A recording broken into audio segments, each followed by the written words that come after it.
Well, I heard that. I read that someplace. I remember seeing something about that on social media.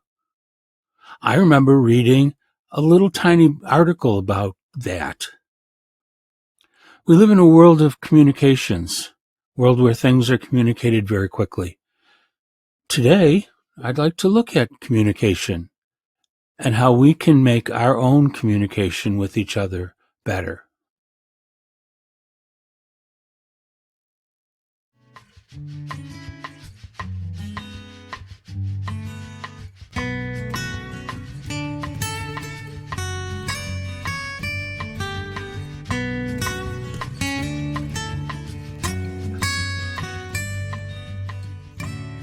Hello, and welcome to Our Walk Together.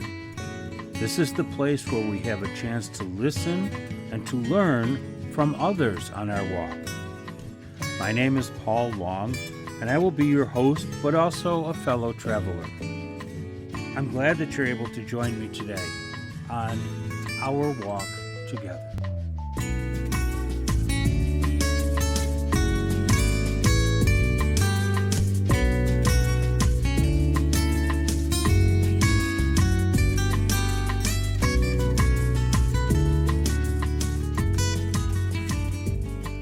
Well, hi, everybody, and welcome to Our Walk Together. Glad you found some time to join me today and walk with me for a while as we consider and we talk about communication and our responsibilities in educating ourselves. In today's fast-paced world, information is readily available at our fingertips, and it's more important than ever to educate ourselves before engaging in conversations. Speaking without knowledge can lead to misunderstandings, misinterpretations, and even conflict. It is crucial to take the time to educate yourself on a subject before speaking about it, especially if you're engaging in a conversation or voicing your opinions. So often today we read something on a social media, or we hear somebody with a little 3-second snippet about something, or we see it on a particular news channel or a particular way of looking at things, and we take that all to be fact. And nothing is more dangerous, I think, to our communication, to our understanding of each other, than to educate ourselves thoroughly on what we're talking about. So many things in the past, I would say in the past not even month, have become so misinterpreted because people hear one word and continue on from there without really ever finding the source. When we do tend to find the source and take the time to find the source of what we're talking about, we demonstrate respect. We demonstrate intellectual curiosity, and we show a commitment to effective communication. Being well informed not only increases our credibility, but also broadens our perspective. When we educate ourselves on a subject, we gain a deeper understanding of the topic, which allows us to approach conversations with more insight and clarity. By being well informed, we can contribute to meaningful and valuable insights, fostering a more constructive and engaging dialogue. And additionally, being knowledgeable enables us to ask thoughtful questions, encouraging others to share their perspectives and enriching the conversation. In a Franciscan tradition, the Franciscan tradition on education is largely, right now, or more recent, the result of the work of St. Bonaventure. The Franciscans at the time of Bonaventure came to believe that education is a highly valued thing and see it as a means of personal growth and understanding. The early Franciscans were involved in preaching the word, and St. Francis of Assisi himself believed that in order to preach, you needed knowledge and understanding. Knowledge also was essential for living a meaningful and purposeful life. This perspective emphasizes the importance of educating oneself before engaging in conversations, and by following this approach, we can ensure that our interactions are rooted in accurate information and thoughtful consideration. So often, we have conversations that don't completely look at the entire story. Don't look at all the parts of it. So often we take one little part and we say, well, this is what's being said, rather than going back and reading the source for ourselves, seeing what is being said by the person who is the author of whatever we're talking about, to try and see what they actually mean. To educate ourselves effectively, we need to start, and this is really, really important, I think, we need to start by seeking reliable sources of information. Reliable sources of information. And I'll tell you a secret. Social media are not reliable sources of information. Just because something is on a particular platform doesn't mean that it's right. But how often do we hear that? We need to look for reputable books, scholarly articles, and trusted websites that provide in-depth analysis and diverse perspective on a particular subject matter. Getting all of our information from social media is often false and misleading. We need to take the time to read, to listen, and to watch various sources to gain a comprehensive understanding. Additionally, we need to engage in critical thinking and evaluate the credibility of the sources you encounter. It's not enough just to read something or to see something or to see something on the news or whatever. We need to have a part in that ourselves. We all have the ability to critically think about what is being said. And the first question we should ask ourselves is, does this sound logical? Does this sound like what I'm hearing? Does this sound like what I have heard other people say? Critical thinking to evaluate the credibility of the source. This is commonly called fact-checking. And fact-checking and cross-referencing of information are essential steps in the process of educating yourself, particularly in educating yourself in facts. Fact-checking is an integral part of the education process. In an area where misunderstanding and misinformation can spread rapidly, it's essential to verify the accuracy of the information you encounter. I remember many years ago there was a activity that we used to do where we'd put people on online, and the idea was that you would say something to the first person in the line, and then that person was supposed to repeat it to the person after, and so on and so forth. And by the time it got to the very last person, the message was often completely different than what the message was in the beginning. And social media works that way too. Fact-checking allows you to discern between reliable information and falsehoods, enabling you to form well-informed opinions and engage in meaningful conversations. Develop the habit of fact-checking by cross-referencing information. I can't say that enough. Cross-reference the information that you see, consulting reputable sources, and staying updated with the latest developments. So important. Find out if what you read and if what you're being told and if what you think you read are actually the truth before you go off spreading all kinds of craziness. Before you speak, even in regular conversation, it's crucial to educate yourself on both sides of an issue. That approach promotes empathy and open-mindedness and a more nuanced understanding.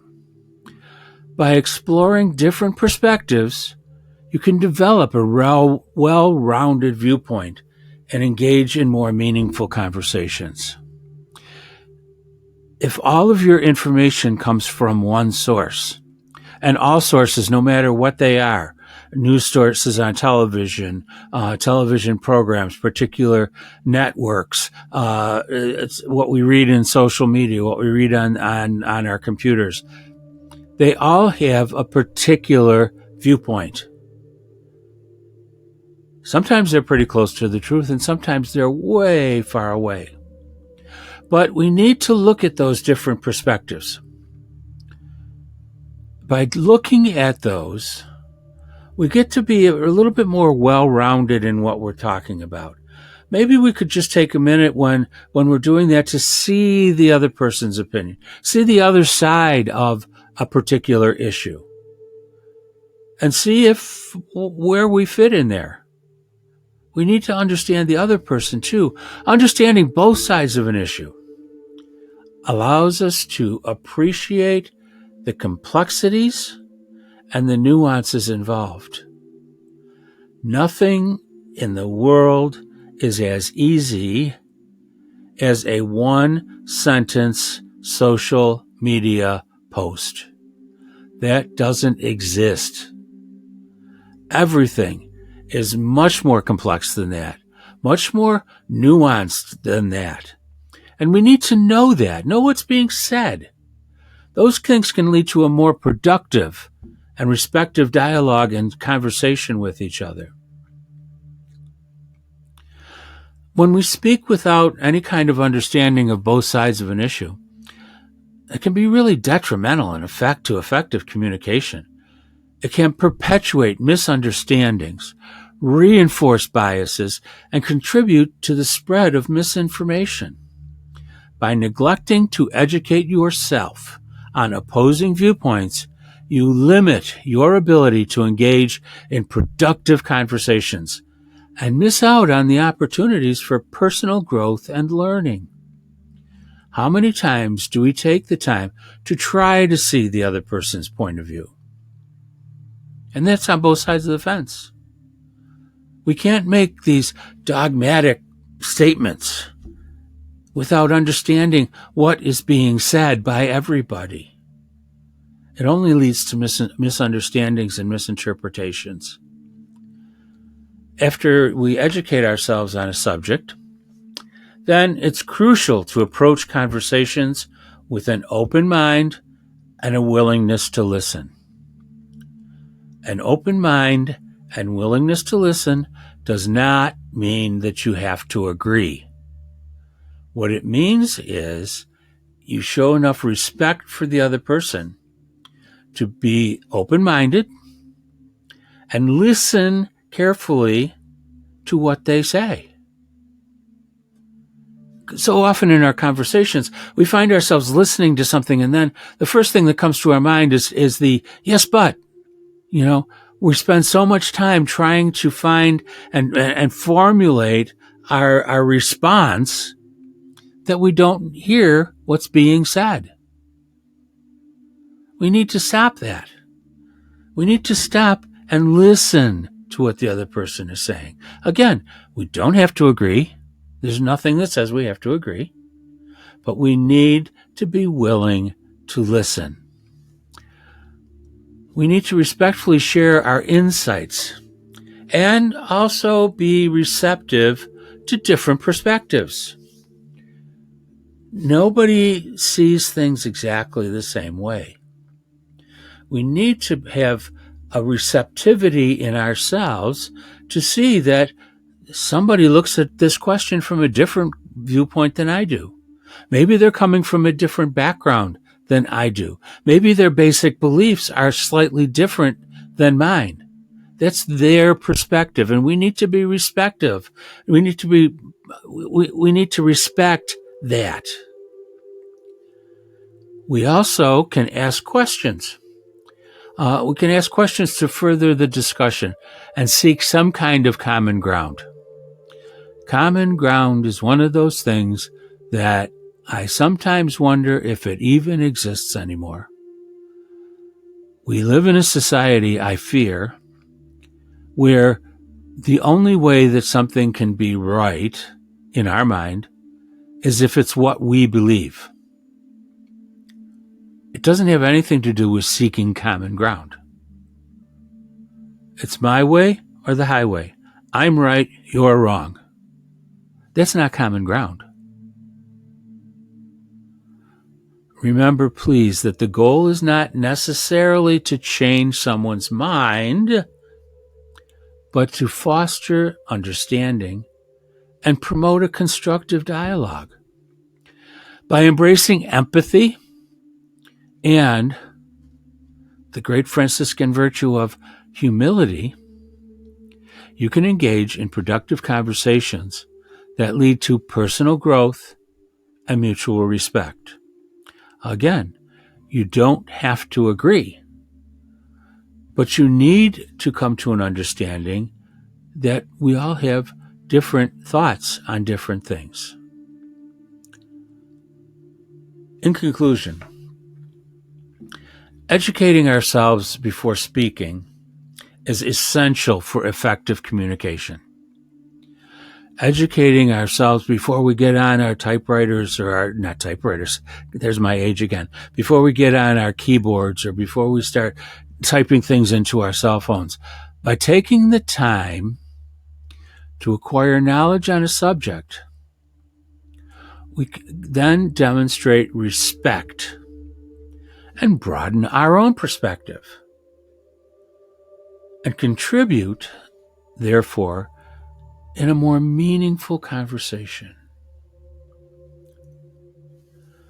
The Franciscan view of education emphasizes the importance of understanding and personal growth. Utilizing reliable sources, we need to fact-check our information. We need to understand both sides of an issue to ensure in a well-rounded understanding. We need to engage in our conversations with an open mind, listening to others, and seeking common ground. Remember, knowledge is power. Knowledge is power. And through education, we can foster understanding, empathy, and productive dialogue. We need to educate ourselves before we speak again. And so what can we do? We need to take the time to educate ourselves on a subject before engaging in any conversation about it. If you don't know what you're talking about, don't say anything. So often that leads to misunderstanding if we don't follow that rule. And by doing that, we demonstrate respect, intellectual curiosity, and a commitment to effective communication. Let's strive in our everyday lives for meaningful and constructive dialogues by equipping ourselves with knowledge, and most importantly, by respecting the others that we are talking to.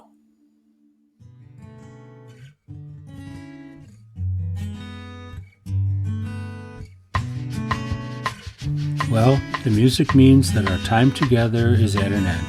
I would like to thank you for walking with me today. It's been a great blessing. All of the information about the podcast is available on the website ourwalktogether.com. Please invite your friends to also listen. You are the best advertisement. And so, Until we meet again, may the Lord bless you and keep you. May the Lord let his face shine on you and be gracious to you. May the Lord look upon you kindly and give you his peace.